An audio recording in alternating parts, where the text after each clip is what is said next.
Una persona ya. Estuve 5 días aquí. Pero me encanta. Escroto. Y con el libro.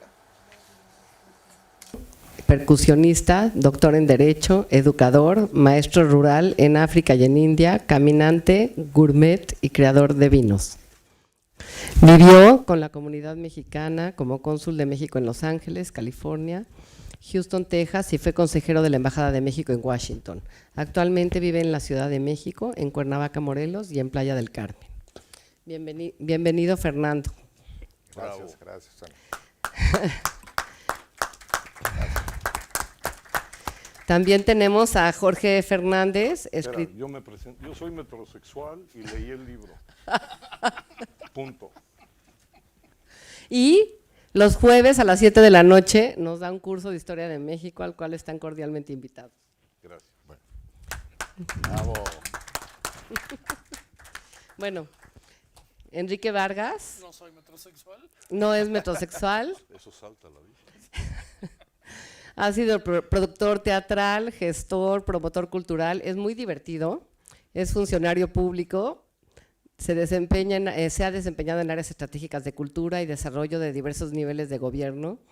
También ha sido asesor para organismos internacionales, secretario técnico de la Comisión de Cultura de la Asamblea Legislativa del Distrito Federal, donde colaboró para la ley de creación de la Ley de Fomento a la Cultura. De 2003 a 2005, vicepresidenta de la Academia Mexicana para el Derecho, la Educación y la Cultura. En 2003 formó parte del equipo de trabajo para la elaboración del diagnóstico sobre situación de los derechos humanos en México, para la Oficina del Alto Comisionado de las Naciones Unidas para los Derechos Humanos en México. Fue subdirector de Cultura de la División de Asuntos Culturales de la Secretaría General Iberoamericana, con sede en Madrid, España, y desde 2011 es coordinador del Espacio Cultural Iberoamericano de la Secretaría General Iberoamericana, CEGIB. Enrique, es un placer tenerlos aquí a los tres. Bienvenidos y les dejo la palabra porque ustedes saben más que yo. Bravo.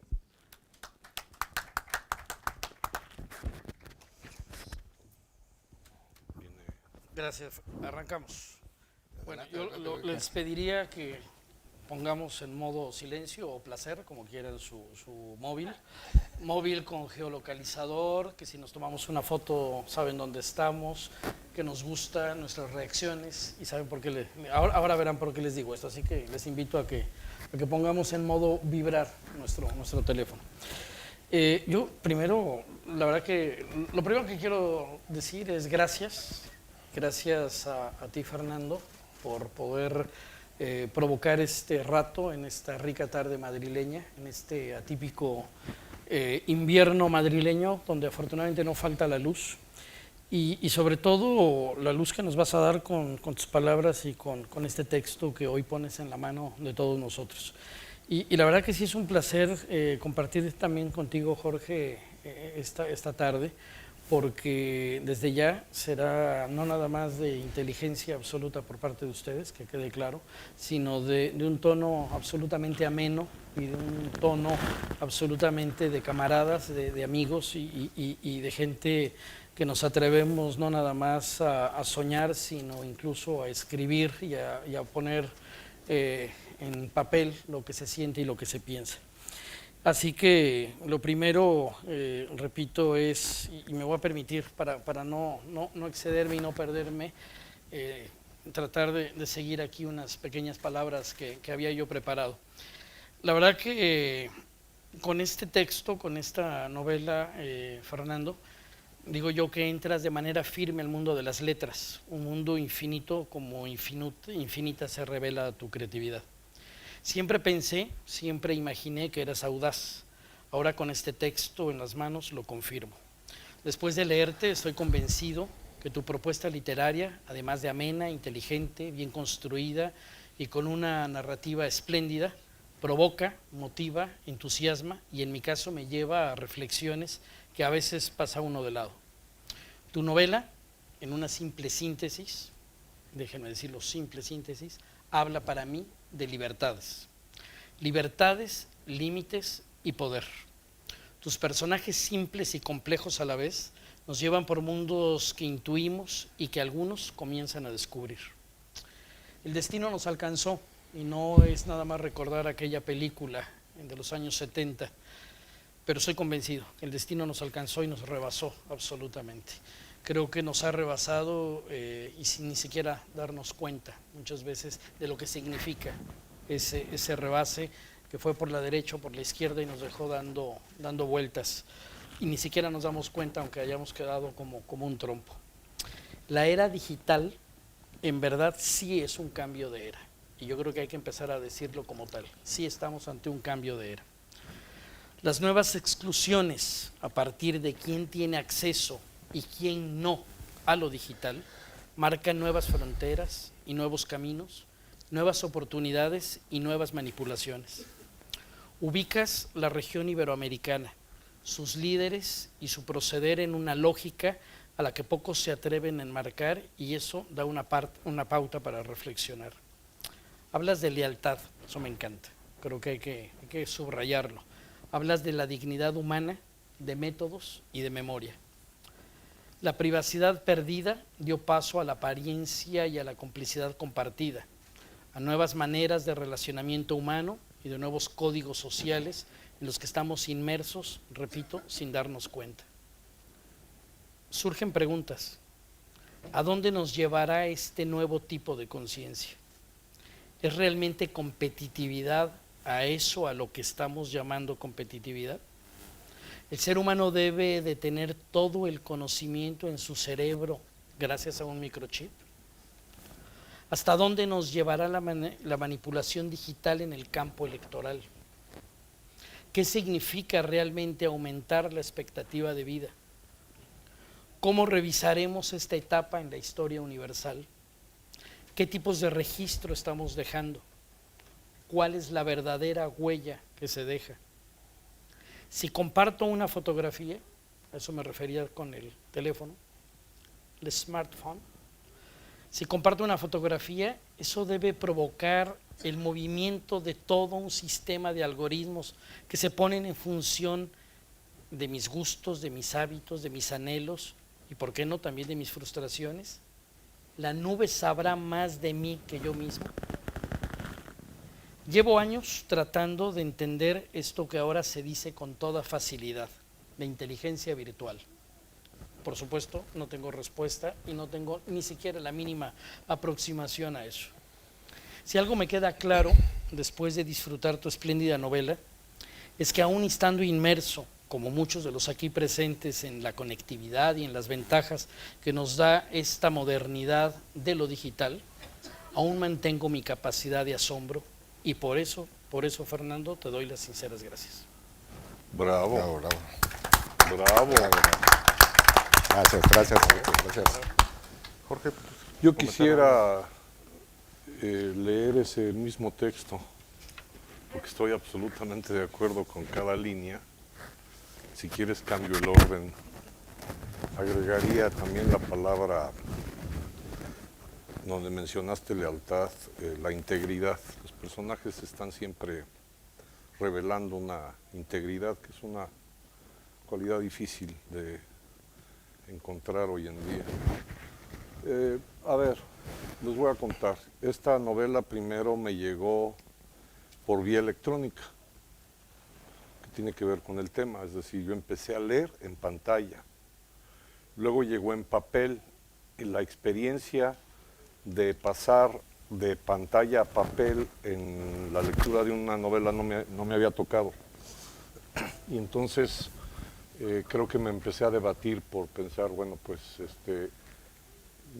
creo que me gusta más en la pantalla y por ende ya soy muy moderno, porque además podía leerla en la laptop y podía leerla en el teléfono. Y luego la novela desapareció. Después descubrí que es que uno de mis hijos, que son los que se supone pertenecen a la pantalla, son devoradores de papel. Entonces resulta que ahora los ancianos en la casa son ellos, y al que regañan y al que tratan de poner en orden es a mí. Los que comen sano son ellos.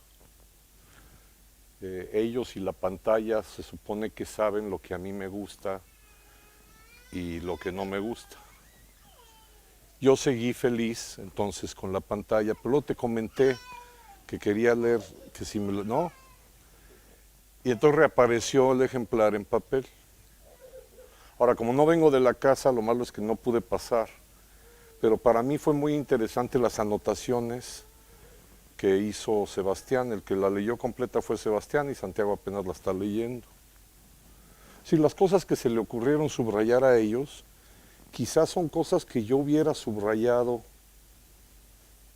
dentro de 30 años, si es que yo llego a crecer como ellos. Pero lo que sí está claro es que cuando yo tenía 20 años yo sería incapaz de entender lo que ellos están entendiendo. Y esa disyuntiva, en primer lugar, marcó mi lectura porque dije, el asunto literario no es así de simple. Y más aún, si fuera un libro de crónica histórica. Entonces, el primer mérito que tiene esto es la forma en la que logró aterrizar candidez, personajes palpables. Es decir, son absolutamente creíbles. Incluso al final se hace una aclaración, la aclaración que se hacía antiguamente en las películas, de que cualquier coincidencia con personajes de la vida real es meramente circunstancial y no es intencional. Cuando venía yo para acá estaba pensando si podría yo hilar las preguntas que me quedaron en el aire desde que la empecé a leer. Por supuesto que la primera fue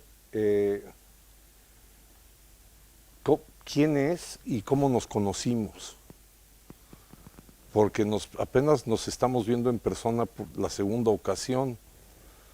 Yo incluso solamente había visto la foto en la contraportada, en la cuarta de forros, que creo que no se llama Avatar en este caso. Avatar sería la que tienes en una página web, ¿no? Bueno,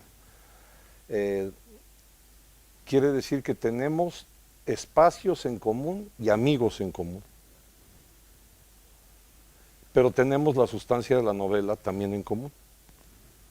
Porque como bien se acaba de explicar en ese texto,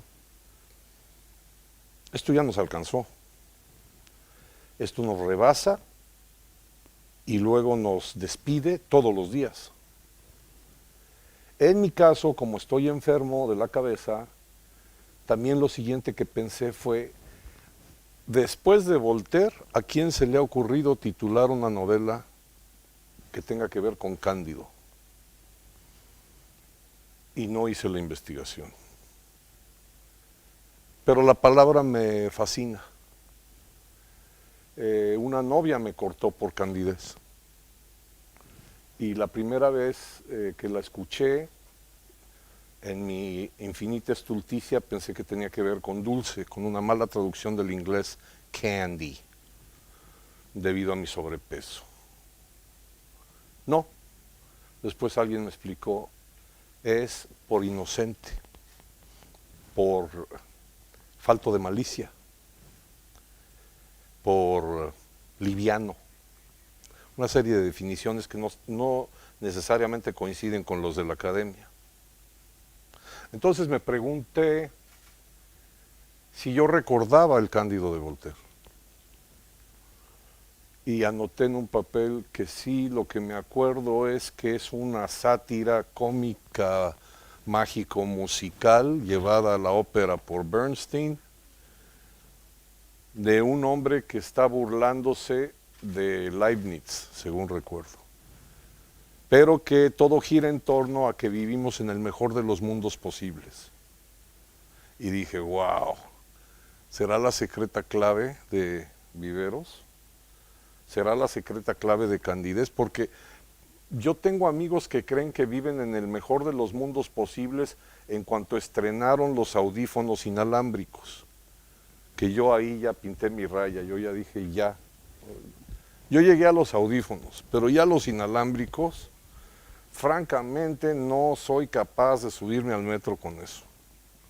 Parezco un lechón de Cándido que a lo único que le falta es la manzana, porque esas cosas blancas colgando aquí, en mi caso, rompen el encanto que tengo con ciertos niños, no sé si sea el caso hoy en la tarde, que me confunden con Papá Noel.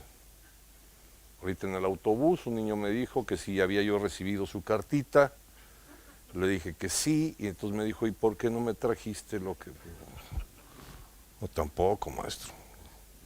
No estamos en el mejor de los mundos posibles, pinche niño. Tengo amigos que dicen lo contrario, y creo que eso también se filtra en algunos de los párrafos, que es el que reniega de lo que nos rebasa. Es decir, tengo amigos que dicen, el mejor de los mundos posibles es precisamente no usar ese teléfono, estar incomunicado, escribir a mano. Yo escribo a mano, por supuesto, pero tarde o temprano tienes que pasarlo a la máquina. El oficio de escribir, en mi caso, empezó siendo una cuestión absolutamente natural de libretas. Siempre traigo libretas, desde los 7 años, para hacer dibujos y para anotar cosas. Pero de unos 5 años para acá resulta que tengo que escribir directamente en la pantalla. De más o menos 6 meses para acá, lo que escribo no necesariamente se publica. Y eso está bien cuando es tu prosa, pero cuando es el trabajo da mucho coraje. Y aquí noté que fuiste muy amable con la ira, con la mala leche que se podría haber desprendido entre los personajes. Esa sería mi siguiente pregunta. ¿Cómo llegaron los personajes? Quería hacer como una entrevista contigo de lo siguiente. Empezar. Si tú decidiste que la pluma flotante o las plumas de la portada son negras, sí es decisión tuya. Qué bueno. Yo soy un lector que se fija mucho en las portadas. Y si no me late la portada, no leo el libro. Perdón, pero así soy yo.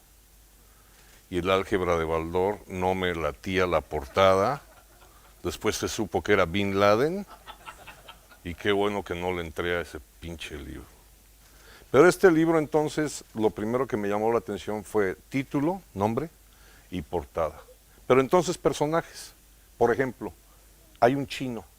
Conste, a mí no me gusta que en las presentaciones los presentadores revelen todas las claves de un libro. Jamás le voy a perdonar a Héctor Aguilar Camín, que presentó Constancia y otras novelas para vírgenes de Carlos Fuentes, delante de Carlos Fuentes, es un libro de cuentos, y nos contó los cuentos. Entonces, cuando fueron las preguntas, yo levanté la mano y hay testigos, dije, oigan, ¿de veras creen que vamos a comprar el libro? Porque este güey ya no lo contó. Entonces, yo no vengo aquí a contarles el libro, pero sí a hacer preguntas claves, como por ejemplo el chino. Es decir, ¿tú entrevistaste a estos personajes? ¿Se sentaron en un escritorio y les dijiste si dan o si no dan el ancho? ¿O son voces que se desprendieron de la reflexión? Ahorita nos vas a decir tú.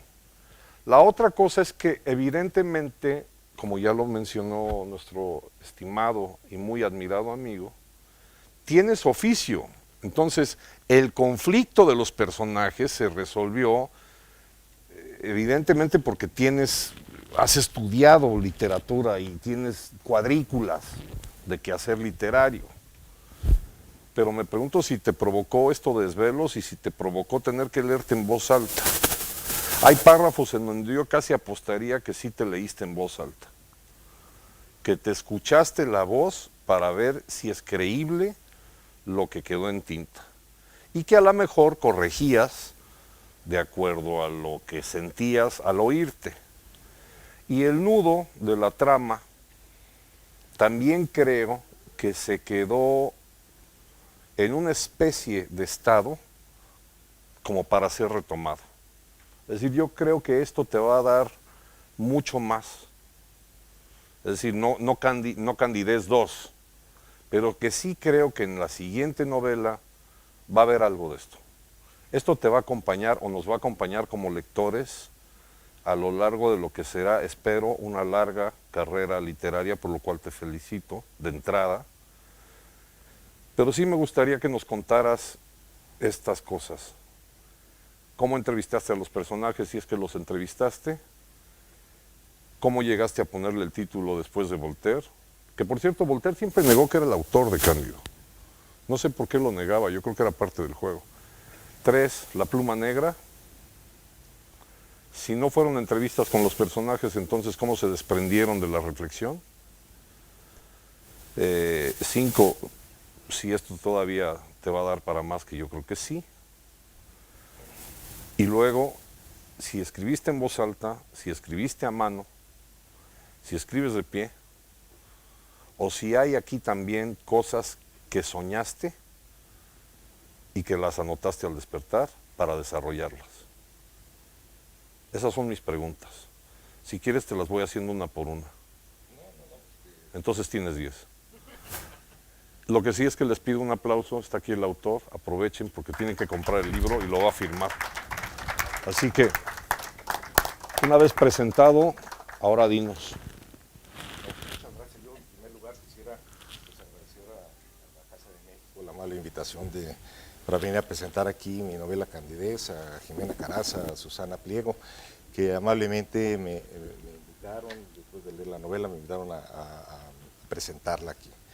En segundo lugar, quiero agradecerle a estos dos queridos amigos que hayan tenido la gentileza de darme la alternativa, siendo ellos dos grandes figuras del toreo. Hombre. El del toreo literario, como Yo ya soy un toro Jorge Fabrizio Hernández. del peso. Él ha escrito muchas veces, lo ha comentado, que escribir es historiar. Él Sí, después nos dará sus razones.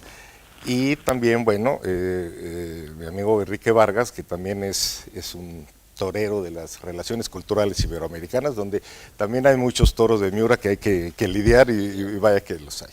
Y sobre todo a ustedes, pues darle la bienvenida, el agradecimiento, pues a estar en esta tarde madrileña, acompañándome a presentar mi libro, mi primera novela que se llama Candidez. Y el título de la novela, Candidez, para empezar ahí retomando las preguntas que amablemente me hace Jorge y Enrique,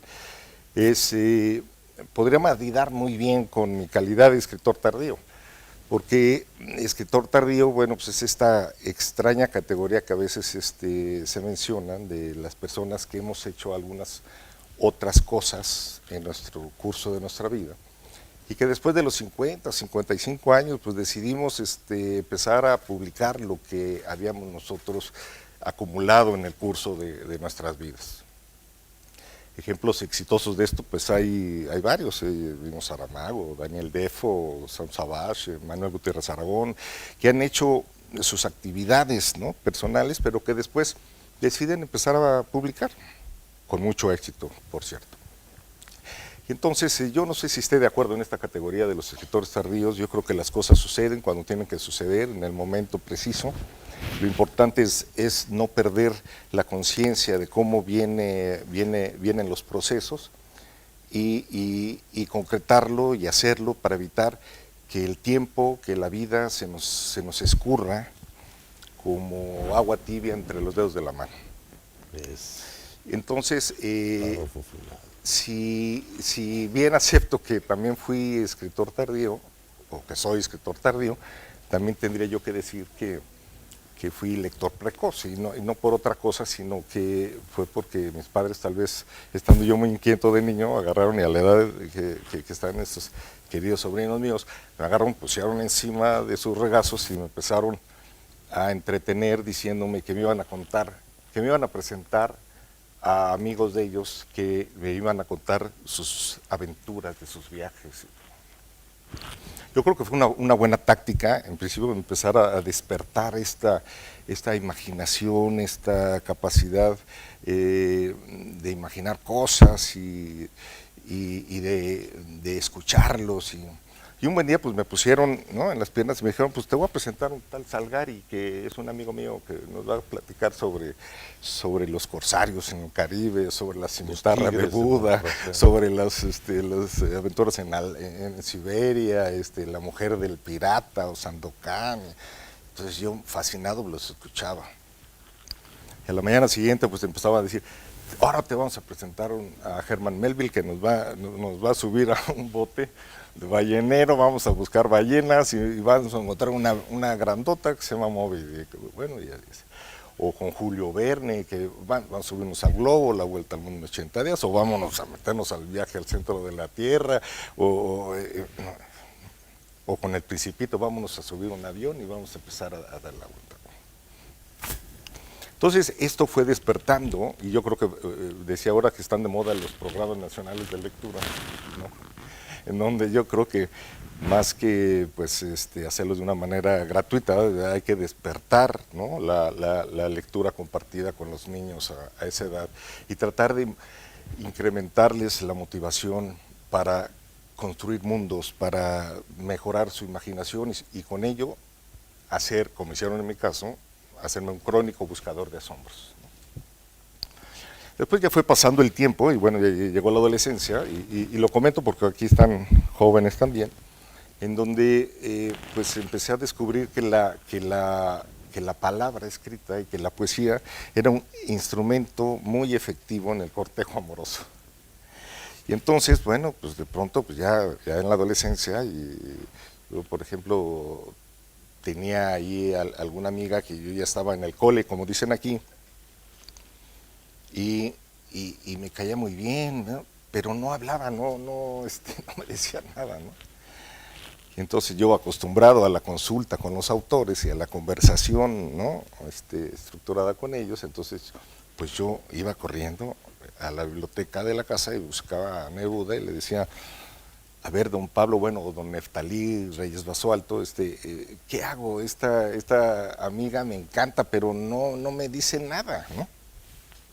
Entonces me ponía yo a leer y entonces decía, escuchaba una voz por ahí que me decía, pues dile esto. Y me gustas cuando callas porque estás como ausente y me oyes desde lejos y mi voz no te toca. Parece que los ojos se te hubieran volado y parece que un beso te cerrara la boca. Entonces iba yo y se lo decía. Bueno, de pronto la niña empezaba a hablar, ¿no? Y luego no dejó de hablar, que fue lo peor, ¿no? Entonces, aquella otra que por cierto era madrileña, me acuerdo que ya estábamos muy avanzados en la relación, porque ya íbamos hasta el cine juntos, ¿no? Entonces ya Gran paso. En los 70s, Gran ir paso. al cine juntos ya era una cuestión ya muy avanzada. Bueno, y hoy también. Y no era Netflix, era otro. Y entonces de pronto un buen día me dice, pues ¿sabes qué, Fernando? Que yo me regreso a Madrid porque ahí está mi familia, me quiero regresar. Le dije, pero ¿cómo? Si ya fuimos al cine. Le dije, no, espérate, vamos a esperar un poco más de tiempo. Y entonces iba yo corriendo también, ¿no? Entonces, ¿no? Me estaba a ver y entonces, maestro Alberti, ¿qué le digo? Entonces, no. Tú no te irás, mi amor, aunque lo quieras, tú no te irás, mi amor. Y si te fueras aún yéndote, mi amor, jamás te irías, ¿no? Pues voy corriendo, se lo digo, ¿y qué creen que se queda? Y se quedó hasta la fecha. Pero bueno, lo que quiero decir es que de pronto encontré con que la palabra, la lectura, ¿no? Y el ejercicio de la comunicación a través de las palabras era sumamente efectivo. Y entonces así se fue dando la posibilidad de hacerlo, y luego ya, bueno, entró a la universidad y yo, pues igual que Fuentes y que estudié Derecho, y entré en otro tipo de textos, y luego en los viajes académicos, familiares, personales, también tuve oportunidad de viajar. Y entonces eso fue lo que me empezó a meterme en la vida. Y finalmente hasta que llegué a la cuestión de los usos sociales de las nuevas tecnologías y encontré cómo si pudiéramos establecer una línea de la historia de la humanidad, encontraríamos que esta etapa es, según mi opinión, estoy convencido de ello, la etapa más interesante, más compleja, pero que mayores oportunidades nos brinda para poder encontrarnos, solucionar los grandes problemas de la humanidad, pero que también conlleva los grandes riesgos para conservarnos como humanos. Y entonces, ¿por qué? Pues porque vivimos en este estado donde hay tanto vértigo, ¿no? Tanta velocidad en un desarrollo exponencial de la tecnología, en donde pues todo es tan aprisa, todo nos lleva a una cosa y después la otra, ¿no? Y que nos hace perder esta velocidad, la conciencia del presente. Y al disminuir la conciencia, bueno, pues lo que sucede pues, es de que viene la incertidumbre y vivimos en una era de una grandísima incertidumbre.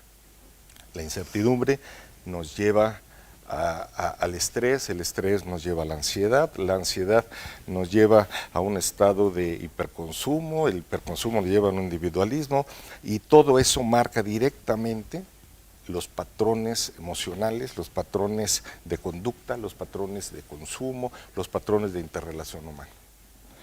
Y entonces es ahí donde yo dije, bueno, yo quisiera escribir algo sobre esta realidad que estamos viviendo hoy en día, que es cómo influyen este elemento disruptor en la historia de la humanidad, como no había habido nunca, ni en la revolución industrial anteriores, ni en ninguna otra etapa, hemos tenido este elemento donde cambia todas las pautas, todos esos patrones emocionales. Entonces, es ahí donde me surgió la idea de escribir esto. Y contestando tu primera pregunta en relación a esto, es ¿por qué le puse candidez? Candidez, bueno, pues porque candidez viene de la raíz etimológica candere. Candere quiere decir lo que alumbra. Viene, pero es la misma raíz etimológica de candelabro, de candela, ¿no? de candidez. Y entonces en este sentido, en donde existe tanta incertidumbre por el vértigo que estamos viviendo y que afecta todas las relaciones sociales, en donde todas las relaciones se han vuelto relaciones de costo-beneficio, relaciones superficiales, sin compromiso, donde vivimos en un esquema donde todo es efímero, como diría Bauman, todo es fluido, todo es líquido. Entonces, esta incertidumbre, en mi perspectiva, provoca una gran oscuridad, una gran incertidumbre. Y entonces es por eso que candidez, siendo lo que alumbra, yo dije, bueno, es una manera de decir que los personajes, protagonistas secundarios que se manejan aquí, es una manera como los mismos personajes, envueltos en esta burbuja de espejismos, de ficciones, de relatos y autorrelatos, ¿no? que se hacen, alumbran con candidez la oscuridad de la incertidumbre que se vive en los tiempos hipermodernos. Y entonces es ahí donde yo dije, bueno, esta es la justificación de decir, bueno, ¿por qué todos en nuestras vidas decidimos fijarnos estos espejismos, decir cuáles son nuestros relatos, construir nuestros propios personajes? Todos construimos un personaje propio, todos estamos en la construcción de nuestro propio relato, el relato que a veces nos hacen creer y relato que nosotros nos construimos, pero con una candidez. Y entonces usé el término candidez con dos sentidos, un sentido de alumbramiento, de esta oscuridad a la incertidumbre, y por otro lado el sentido que tú mencionas, el sentido de la inocencia, de la candidez, de decir, de la buena fe, de decir, bueno, pues es que yo vivo, como todos nosotros, en medio de este vértigo, ¿no? de evolución, de nuevas tecnologías, de avances, de deshumanización en las relaciones sociales, pero lo que yo hago y esta construcción de los relatos, ficciones, y espejismos que yo me hago, lo hago de buena fe porque es la manera de dar sentido a mi vida y de dar sentido y justificación a nuestra vida. Entonces esa es una primera cosa. Y la segunda, la cuestión de las plumas, es precisamente la liviandad, ¿no? La ligereza. Yo creo que entre más uno puede ahondar en uno mismo, más simple tiene que hacerse para afuera, ¿no? Más ligero, más liviano, ¿no? más suelto. Entonces esa fue la cuestión, o sea, cómo en medio del vértigo tú te puedes aligerar, tú te puedes alivianar, y tú te puedes sentir un poco más simplificado y evitar que esta vorágine de información, de nuevas tecnologías, de falta de tiempo efectivo, de calidad entre los seres humanos. Tú mencionabas ahorita, bueno, es que la situación de la utilización de las nuevas tecnologías muchas veces nos está rebasando porque la comunicación se está haciendo primordialmente a través de medios digitales.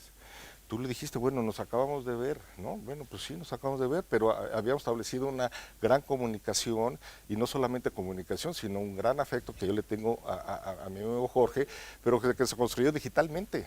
Y instantáneo, es decir, así, de las cartas tardaban.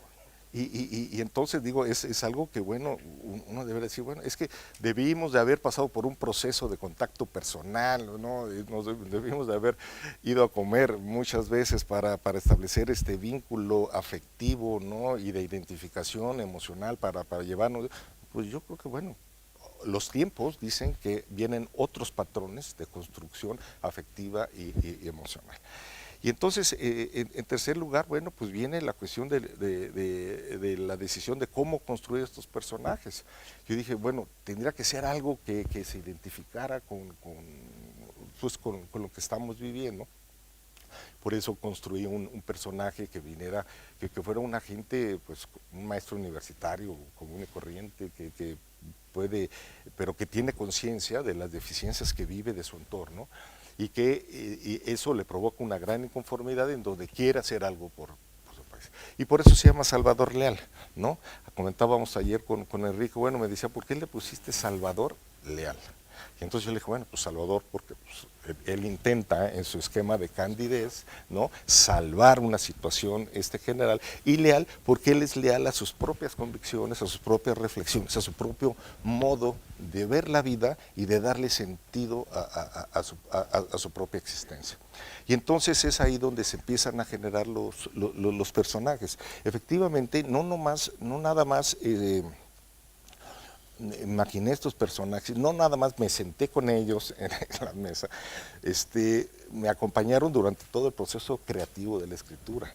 Que valga decir que, regresando al punto de los escritores tardíos, al tema de los escritores tardíos, yo creo que más que el producto final, yo disfruté mucho el proceso creativo. Y el proceso creativo involucró mucho lo que tú comentas, Jorge, de establecer esa comunicación con los personajes. Yo me senté muchas veces a platicar, comí muchas veces con Salvador Leal, con su amigo Santiago Roca, con su esposa Sol, con el chino, fui a China, me metí a los jardines, estuve viendo, investigando, traté de analizar cómo negocian ellos, cuál es la situación. Bueno, yo viví varios años en Estados Unidos y negocié mucho con ellos, entonces también sabía cuál era la manera de pensar entre los dos esquemas intelectuales, racionales, y sobre todo cuando involucran la construcción de intereses de dominación a nivel mundial. Entonces eso fue una especie de acompañamiento. Escribí a veces parado, fui a Cuba y me metí al hotel de los dos mundos, y me metí al cuarto donde escribía Hemingway, ¿no? Donde escribió varias novelas ahí, y vi que había un taburete así. Bueno, pues también me hice un pequeño taburete y escribía yo a mano también para hacerlo. Me cansaba un poco porque padezco de la ciática, pero bueno, a veces me sentaba, me paraba pero fue muy interesante tratar de ver estos esquemas de cómo se podía, ¿no?, entender. A veces escribía a mano, yo también uso esas libretas que son maravillosas cuando surgen ideas. Muchas pasajes de la novela son oníricos, o sea, lo viví en los sueños, y al buró inmediatamente apuntaba algunas, ¿no? O sea, entre conciencia y subconsciencia y conciencia, ¿no? Trataba yo de describir algo y definitivamente pues se fueron dando la construcción de esto. Y quise tratar sobre todo temas de carácter emocional, de cómo a pesar de vivir en un mundo hipermoderno, hipertecnologizado, yo creo que, como decía Calderón, bueno, de la vida sigue siendo sueño, seguimos siendo humanos, ¿no? Lo importante es tener la capacidad de tener esta libertad de seguir disfrutando la belleza, la alegría compartida, la memoria, la imaginación, la empatía, la solidaridad, de una manera natural. Yo creo que ese es uno de los grandes retos que tenemos en esta sociedad hipermoderna, de tratar de hacer que nosotros como sociedad tendríamos que tener esta posibilidad de garantizar condiciones que nos mantengan en ese esquema de libertad, tocando el punto de las libertades que tú comentas. En segundo lugar, yo creo que también es muy importante como sociedad tratar de establecer los controles éticos y las regulaciones éticas y los límites éticos del desarrollo de la tecnología y del manejo de la información. Tú mencionaste la cuestión de los algoritmos en el sentido de decir, bueno, efectivamente vivimos en una etapa donde el sistema externo conoce mejor al sistema interno de nosotros. ¿Cómo lo hace? A través de sensores biométricos donde nos pueden leer y nos pueden conocer mejor nuestras reacciones, para conocer nuestras emociones, nuestros sentimientos y el origen y destino de nuestras decisiones de consumo, principalmente qué compraríamos nosotros o qué quisiéramos comprar, y ellos se nos adelantan y nos promueven el consumo. Segundo, la posibilidad de que ellos conozcan este sistema, la posibilidad de asociación, o sea, con qué personas nos conviene relacionarnos. Y tercero, con qué personas o a qué esquemas políticos y gubernamentales nos conviene afiliarnos. Entonces, en un momento donde te resuelven, ¿no? o te propician, o te condicionan la posibilidad de limitar esa libertad de elegir a tus gobernantes, de elegir tu oficio, tu profesión, y de elegir con quién te vas a casar, o con quién te relaciones, o quiénes van a ser tus amigos, y elegir con quién, qué productos vas a consumir, pues entonces coincido contigo que el esquema de libertades se empieza a modificar. Y entonces, igual ya no son libertades acotadas, ¿no? Igual ya vienen siendo, ¿no?, una cosa todavía más allá, que es hacia donde nos estamos dirigiendo, y lo que la lectura de esta novela es lo que quiere provocar, que nos está llevando a decir que ya no estamos en un esquema de libertades ni siquiera acotadas, sino que estamos en un esquema de programación a través de algoritmos de las conductas humanas. Entonces, las conductas humanas pueden ser programadas por algoritmos y entonces así se va a ejercer nuestra libertad, ¿no? Bueno, las definiciones clásicas de libertad, desde Aristóteles hasta Kant, hasta Hegel, es de decir, bueno, es la capacidad de decisión que tiene un ser, ¿no?, un ser humano, de elegir entre varias opciones una acción determinada en función de su libertad, de su voluntad. Pero cuando la voluntad es afectada y condicionada por estos algoritmos, ¿no?, ya no decides tú. De hecho, hay también otros autores que dicen, bueno, que el libre albedrío pues no es tal, porque estamos condicionados por dos circunstancias, las condiciones biológicas y las condiciones sociales. Las condiciones biológicas en el sentido de que tú no decides con toda libertad porque tienes una programación genética de entrada que te trasciende por generaciones. Y segundo, tienes una constitución neurológica y tienes unos procesos bioquímicos que te condicionan las respuestas que tú tienes ante tu medio ambiente, ante el ecosistema y ante la respuesta de la interacción social. Entonces, ahí hay un esquema donde ya no estás libremente decidiendo porque tienes estos condicionamientos. Y los condicionamientos sociales, pues que tú no tienes las mismas decisiones que puede tener un esquimal o que puede tener un indio masái en Tanzania o un guarao en el Amazonas. O sea, pues tu ecosistema es diferente porque está definido de tu origen, tu familia, tu sexo, tu condición familiar, tu condición social. Pues uno responde a cómo fue creado. No es lo mismo un niño que crece con violencia intrafamiliar en Siria a un niño amoroso como los que están aquí, que viven en un esquema amoroso. Entonces, el problema de las libertades yo creo que es uno de los más grandes. El problema no está en decir, bueno, las nuevas tecnologías, sí, por supuesto que tienen muchas bondades, Y por supuesto que en esquema de salud, de telemedicina, bueno, no se diga, tú puedes avanzar y puedes adelantarte a través de nanotecnología y biotecnología, puedes meter nanorobots en tu torrente sanguíneo y que te funciona como un laboratorio ambulante. Y entonces... Exacto. Sí, nada más que aquí, en vez de una navecita Con Raquel Welch. con Raquel Welch, pues habría nanorobots Todo lo que provocaba eso, ¿no? que te detectaran que tu insulina subió, que tu colesterol subió y que inmediatamente no nada más se quedan ahí, sino que estamos aquí, te sube la insulina y mandan traer a la ambulancia, sin avisarte, ¿eh? Entonces, esos son los beneficios actuales de las nuevas tecnologías, pero también hay el uso y el abuso de eso. Entonces, concretamente, ¿cuáles creo yo que son estos retos de la sociedad moderna? Como comentaba, darnos la libertad de poder seguir con la posibilidad de disfrutar esta belleza y esta memoria e imaginación de una manera natural. Segundo, de la manera como se establecen los códigos éticos para que se eviten los excesos, porque si no hay limitaciones, ¿no?, éticas, pues esto es un paraíso terrenal para los dictadores, para los terroristas, para los misántropos que difundan mensajes de odio y de discriminación en los medios. Pues digo, no hay control, nadie me limita, ¿no? ¿Y qué se puede hacer? Y cuarto, que a través de las nuevas tecnologías, no digamos, bueno, ahí están los algoritmos y pues ya no podemos hacer nada. No, sino que al contrario, se puedan hacer algoritmos vacuna, ¿no?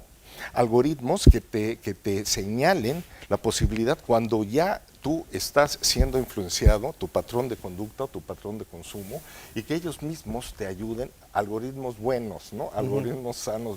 A favor de tu decisión. A favor del mantenimiento de la libertad humana y de la posibilidad de libre albedrío. Y después, finalmente, bueno, pues la libertad de desarrollar en los seres humanos la posibilidad de acceder y no acceder a las nuevas tecnologías.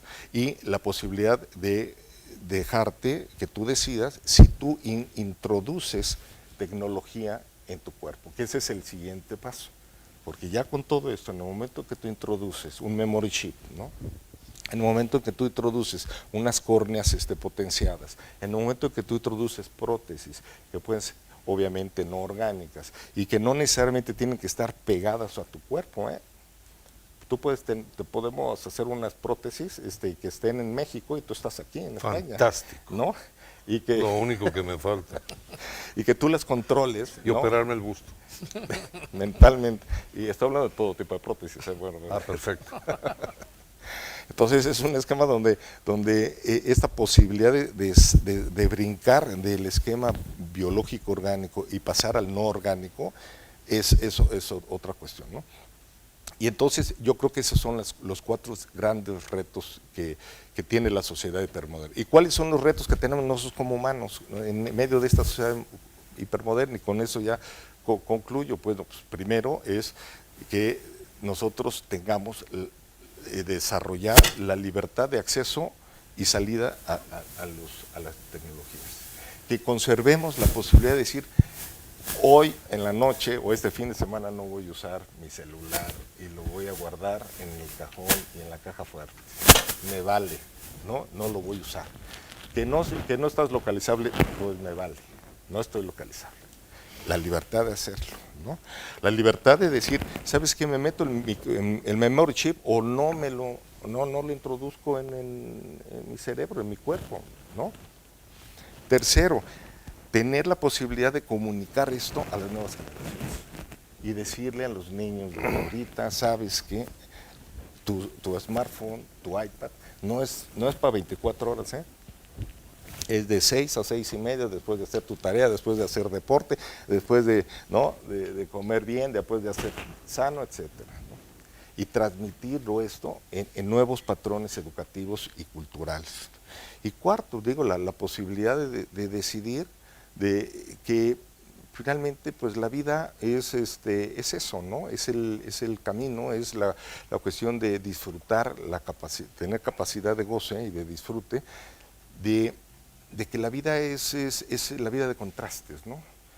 Que hay limitaciones, hay satisfacciones, hay adversidades, hay alegrías, hay tristezas, ¿no? Hay posibilidades de encuentro, de desencuentros, y que la vida no es voy a lograr que mi desempeño físico y mental llegue a tal punto y en ese momento voy a ser feliz. No, no, no.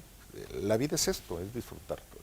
Y entonces, pues en ese esquema, traté de escribir esta primera novela, que les agradezco mucho sus comentarios y sus generosos consideraciones, y efectivamente ya está en el tintero la segunda novela, que también trata de ver sobre cómo, cuál va a ser la posibilidad de resistencia de los que se quieran mantener como naturales, sin insertar tecnologías en su cuerpo, sin verse víctimas, ¿no?, indiscriminadas de los algoritmos, y conservando su esquema de libertades tal como lo concebimos actualmente, con este mundo de contrastes y con este mundo donde hay comienzos pero también hay finales. Bravo. Para así dar sentido a nuestras vidas. A mí me faltó exhortar a que compren 2 ejemplares,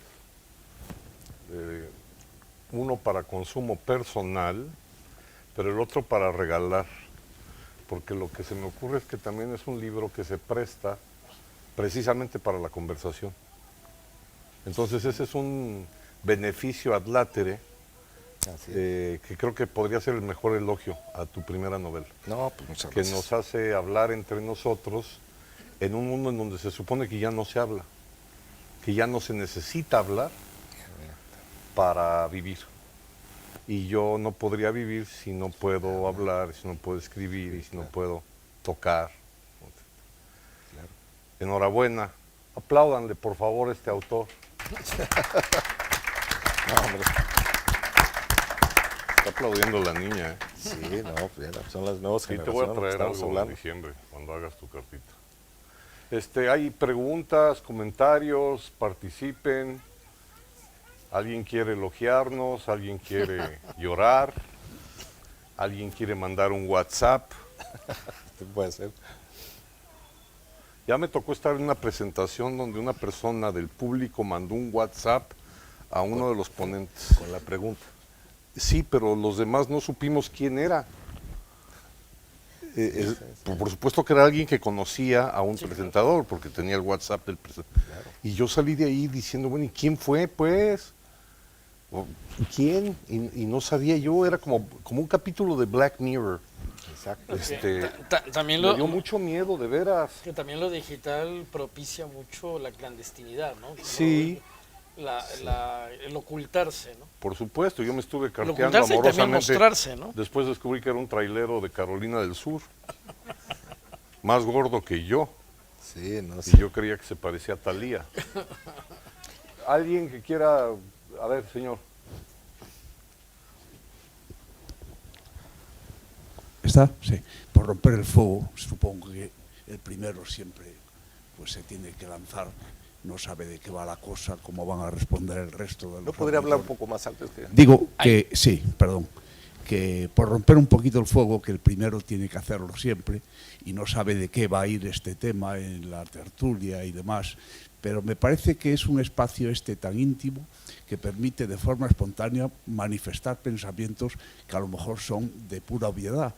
Y en este sentido yo le digo a nuestro crítico literario, en este caso Jorge, creo que eres, que yo venía pensando en comprar el libro para regalarlo.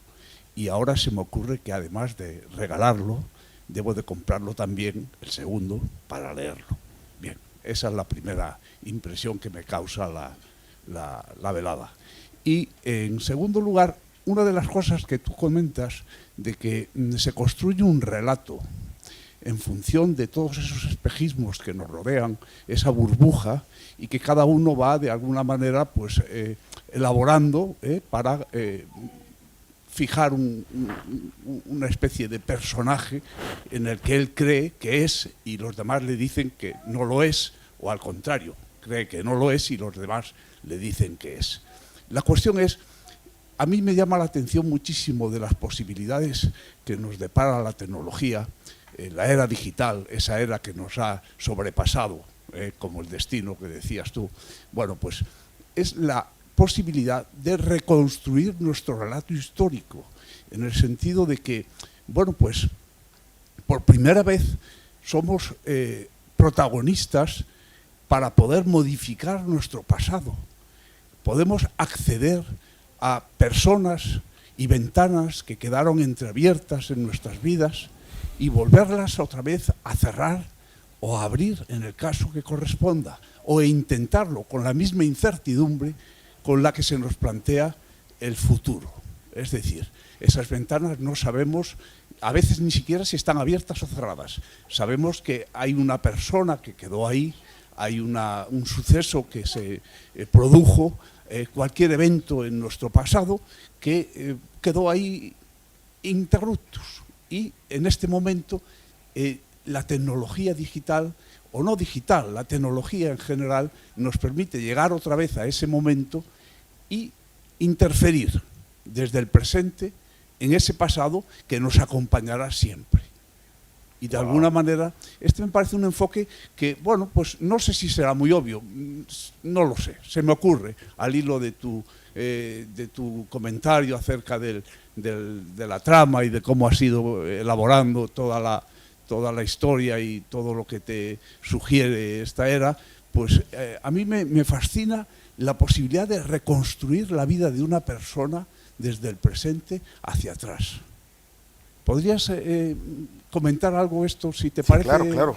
Sí. Ese es un punto sumamente interesante y le agradezco que lo saque ahorita a la luz, porque es algo muy relevante la posibilidad, y lo menciono ahí precisamente entre diferentes opciones de ejemplos donde puede avanzar las nuevas tecnologías. Me permití utilizar el recurso de la memoria. La memoria, porque la memoria es vida, la memoria es la posibilidad de construir, como usted bien lo ha dicho, la construcción y la reconstrucción de un proceso histórico, personal y colectivo. Entonces, en la manera en donde la trama versa sobre la inserción de un memory chip, en donde se puedan organizar los recuerdos y donde se puedan acceder libremente a la información para la construcción de recuerdos, es precisamente esto vinculado a los algoritmos para promover decisiones, promover acciones y manipular emociones. Entonces, en el sentido en que se pueda ir reconstruyendo artificialmente, a través de estas nuevas tecnologías, la posibilidad de la memoria, de la selectividad en los recuerdos, para establecer canales y líneas psicológicas emocionales, de alegría, de tristeza, de enojo, de satisfacción, vinculados a cada uno de estos recuerdos, y así construir la personalidad, ¿no? Y los patrones de respuesta conductuales de cada quien. Pues yo creo que pues es algo que empieza a categorizar y a aglomerar las respuestas sociales y las respuestas individuales. Y entonces, y un punto que yo podría agregar es que algo que también provoca esta novela es decir, bueno, no nada más es un memory chip para la construcción o reconstrucción de un proceso histórico individual, sino que también es la posibilidad de construir un proceso histórico del futuro, no nada más del pasado, sino también del futuro. Y le pongo un ejemplo que también es muy importante.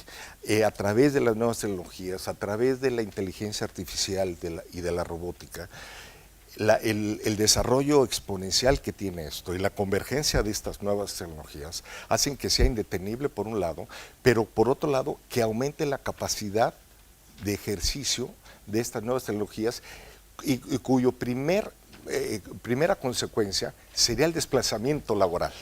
Por ejemplo, usted muy brevemente va a escuchar que ahorita en Singapur y en Tokio, en China, ya empiezan a circular los coches sin chofer, los coches automatizados que ya no necesitan una persona, un ser humano que los conduzca.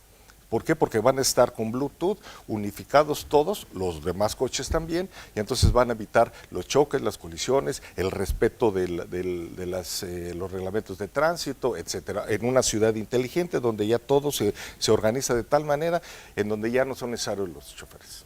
Entonces, usted imagínese cómo aquí, y eso también pasa en los médicos, Cuando usted va a un médico, y en 5 o 6 años esto va a estar ya sucediendo, usted da sus síntomas y a través de un software le dicen específicamente qué es lo que tiene, lo registra, lo meten a la nube, a la Big Data, y pueden establecer el tratamiento más adecuado con consultas de todos los medicamentos que hay en el planeta, meter la cuestión de todas las consultas y todos los antecedentes que hay para evitar algún efecto secundario, etcétera.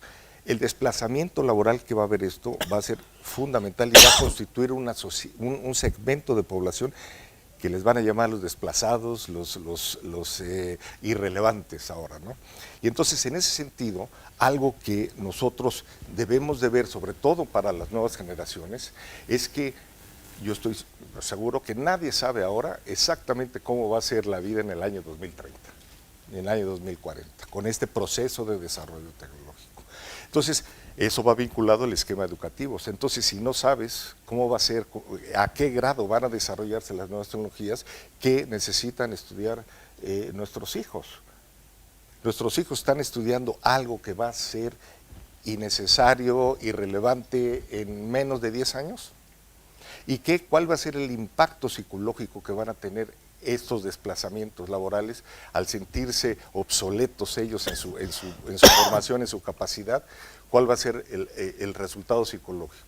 Pues obviamente va a haber un esquema de ansiedad, obviamente va a haber un esquema de frustración, obviamente va a haber un esquema de insuficiencia, de solvencia en su modo de vida, en su modo de familia, etcétera. Entonces, yo considero que hay dos cosas fundamentales que habría que poner énfasis ante esta situación. Uno, que el mayor problema va a ser la capacidad de adaptación que tengamos, nuestra capacidad psicológica de resiliencia, ¿no? De cómo enfrentamos esta adversidad, del vértigo de las nuevas tecnologías que avasallan los esquemas tradicionales, conductuales y sociales en los que hemos vivido durante los últimos tiempos. Y segundo, la capacidad de reinvención, de innovación en nosotros mismos.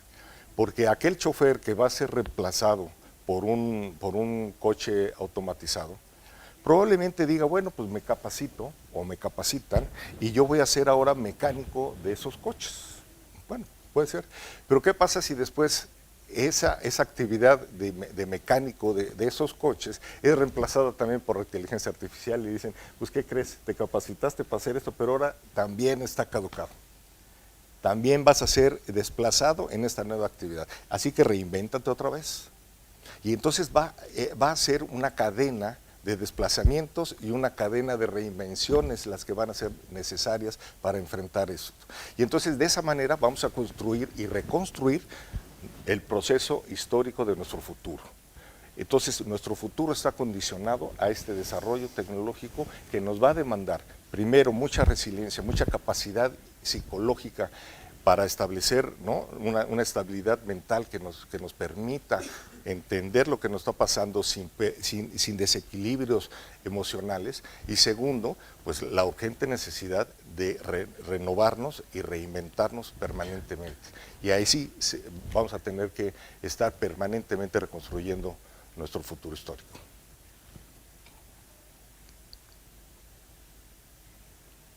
Uno por uno, por favor.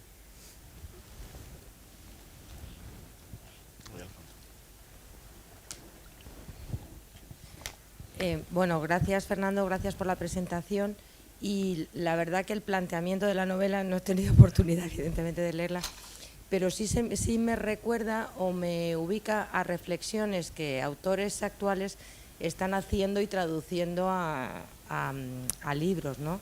Como 21 lecciones para el siglo XXI de Harari, que te iba a preguntar si algo te había inspirado este tipo de autores, pero entiendo que no, porque es un libro que se ha presentado en el 2018, ¿no? Muy reciente.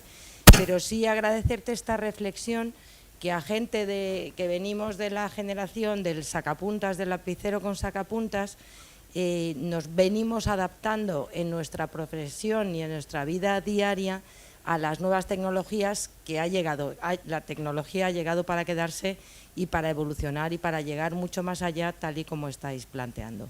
Entonces, simplemente te quería agradecer esta reflexión, el traer a la conciencia que seamos conscientes que en nuestro día a día la tecnología ha de ser una herramienta para nuestro mejor vivir, pero no un medio de vida. Así que, bueno, quería agradeceros la presentación, que me ha parecido maravillosa de tus invitados, y el libro que me quedé con muchas ganas de leerlo. Gracias. Pues muchas gracias. Bien. Gracias, muy bien, muchas gracias. ¿Alguien más? Pues si no hubiera más. Pues otro aplauso para el autor, compren 2 ejemplares y que los firme. Enhorabuena. Gracias, gracias.